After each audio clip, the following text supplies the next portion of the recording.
The defendant, 17-year-old boy who we can't name because of his age, he's under 18, he's a juvenile in the eyes of the law, has appeared in court. It was a very brief hearing in front of a district judge, what we used to call magistrates. The defendant appeared in the dock. He was wearing a grey tracksuit. He was surrounded by, or there were with him in the dock, 3 prison officers. He arrived just around 9:30. You can see a huge police escort that accompanied him into the back of the court building, something like 8 vehicles. I think police were anticipating an angry crowd, but maybe it was too early in the morning for that because there were no more than a few bystanders. So a hearing that lasted less than 10 minutes.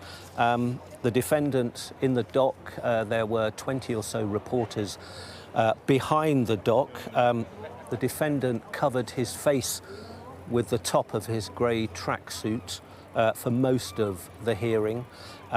He wasn't asked to say anything. He looked at one point back at the media.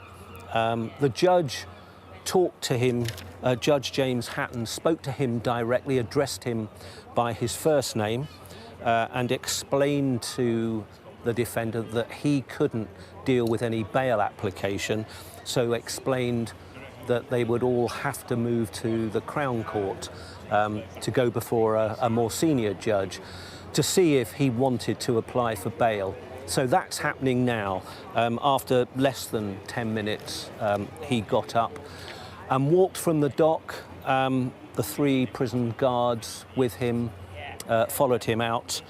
And as far as we know from colleagues who were in court, the defendant is going to appear sometime today in front of a judge where if he wants to apply for bail, he can be. But at the moment, he's been remanded in juvenile detention.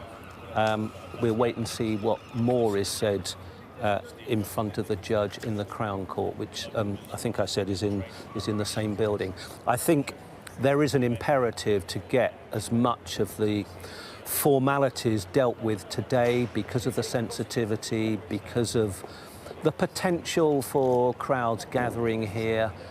Police would rather, I think, that this is dealt with swiftly so that they can, if he is remanded in custody by the judge, they can get the defendant away from court before too much attention is drawn to it. In fact, at one point, the district judge did say to the media, reminding them that this is a juvenile court, there are much heavier restrictions on what can be reported, not just the name of the defendant, but also a lot of what is said at this early hearing in a juvenile court can't be reported. The judge saying he was concerned about the number of journalists who had assembled in a juvenile court, certainly something the judge isn't used to. So it lasted less than 10 minutes. It's gone off to the Crown Court, and we'll bring you any update that we can report from that more senior court as the day goes on.